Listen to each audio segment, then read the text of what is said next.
मैं भी उसी को ही कंटिन्यू करूंगा। आज मैं बीबीसी का एक आर्टिकल पढ़ रहा था और अनफॉर्चुनेटली वो पाकिस्तान से हमारी एक सहाफ़ी दोस्त हैं, ख़ुद भी वो सहाफ़त करती हैं, मैं नाम नहीं लेता, आप लोग ख़ुद पढ़ लीजिएगा। उधर जब मैंने आर्टिकल पढ़ा तो उसमें लिखा हुआ था कि जी उठाया गया, पहले औरिया मकबूल जान साहब का जिक्र किया हुआ था, आफ्ताब इकबाल साहब का जिक्र किया हुआ था, तजियाकार आफ्ताब इकबाल, औरिया मकबूल जान तजियाकार और यूट्यूबर इमरान रियाज। जो मुझे बड़ा अफसोस हुआ, अनफॉर्चुनेटली मैं इसके ऊपर वीडियोस भी कर रहा हूँ, हमारी जितनी इस्तिताअत है इसके ऊपर हम आवाज़ भी उठा रहे हैं कि इमरान रियाज खान साहब का आखिर जुर्म क्या है। अगर कोई जुर्म है तो उन्हें पेश करें अदालत में, वहाँ पे आप उनका जुर्म साबित करें और उसके बाद जो है उनको जो सज़ा मिलनी है, अगर कानून के तहत उनकी सज़ा बनती है तो उनको मिलेगी। अगर उनका ये जुर्म है कि उन्होंने सच बोला है, अगर उनका ये जुर्म है कि वो बात करते हैं जो आपको पसंद नहीं है, तो फिर ये तो कोई जुर्म ना हुआ। अनफॉर्चुनेटली जो मैं बात कर रहा था वो यही है कि हम लोग डिवाइडेड हैं, हम लोग पहले दिन से मुनाफिक हैं, हम मुनाफिकत कर रहे हैं, हम उसको सहाफ़ी मानने के लिए तैयार नहीं, क्योंकि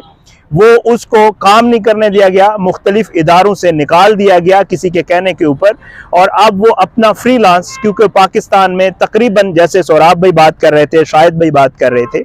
पाकिस्तान में एक तो मुनाफिकत, साथ साथ ये है कि एक हसद है,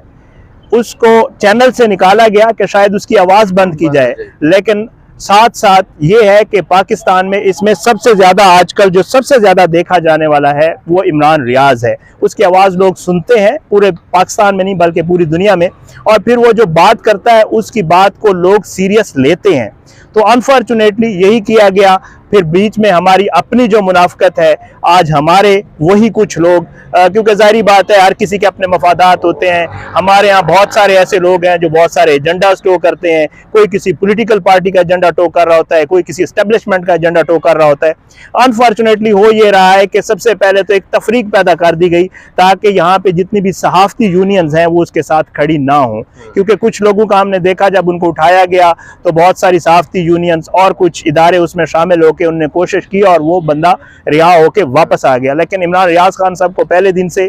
बाकायदा तौर पे लिखा भी जा रहा है यूट्यूबर, हालांकि ये लिखने वाले उससे बड़े सहाफ़ी नहीं हैं। इमरान रियाज को जिस इदारे में मैं काम कर रहा हूँ, इमरान रियाज ने वहीं से ही शुरू किया था, और इमरान रियाज की वो पहली वीडियोस भी पड़ी हुई हैं, मैंने खुद देखी हैं कि वो रिपोर्टर के तौर पे उन्होंने स्टार्ट किया था, उन्होंने मेहनत की, वो आज जिस मकाम पे हैं टोटल उनकी अपनी मेहनत है। लेकिन अनफॉर्चुनेटली लोग जलते हैं, लोग हसद करते हैं, लोगों को ये समझ नहीं आ रहा कि इमरान रियाज को लोग इतना सुनते कैसे हैं और उसकी वीडियो इतनी कैसे चलती है। और फिर साथ में ये भी है कि एक थोड़ा माली मसला भी आ गया है कि इमरान रियाज के पास इतने पैसे कहाँ से आ गए, हमारे पास क्यों नहीं है, हम तो लोगों के एजेंडे भी टो करते हैं, फिर भी इतनी चीज़ें हमारे पास नहीं है। तो मेरे ख्याल से ये वो सारी चीज़ें हैं, हमें इन चीज़ों से बाहर आना पड़ेगा, हमें मुनाफिकत छोड़नी पड़ेगी, हमें सच बोलना पड़ेगा। और ये बात कहीं भी, जैसे कल मैं DPO साहब को सुन रहा था, उन्होंने कहा कि जी मैं बड़ा पुरुमीद हूँ और मेरा जितना मोराल बुलंद किया गया है अदालत में और जिस तरह मुझे कहा गया है, अफसोस की बात यह है कि ये वही DPO है, ये वही पुलिस है जिन्होंने बाकायदा तौर पे खुद थाने की CCTV फुटेज अदालत में चलाई गई कि कुछ लोगों के हवाले किया इमरान रियाज खान साहब को। पता नहीं वो कैसे कह रहे हैं कि जी हमने खुद, जब उन्होंने हवाले खुद किया है तो वापस अगर वो बरादरी तौर पे लाने की को बात करेंगे तो शायद इमरान रियाज खान साहब वापस आएंगे। हमारी यही दुआ भी है, हमारी कोशिश भी है, बहुत सारी दुआ है, अल्लाह ताला उनको जल्द अज जल्द जो है वो अपने बच्चों से मिलाए। उनकी फैमिली, ज़ाहिरी बात है हम सब लोग बहुत ज़्यादा परेशान है, अल्लाह करे वो जल्द से जल्द अपने बच्चों के पास हैं और अल्लाह करे कि हमारे मुल्क के लोग जो है वो सच बोलना शुरू करें और हसद और मुनाफिकत जो है उससे गुरेज करें। मेरा ख्याल से इतना मेरी है, बाकी दोस्त भी इसके ऊपर बात करेंगे।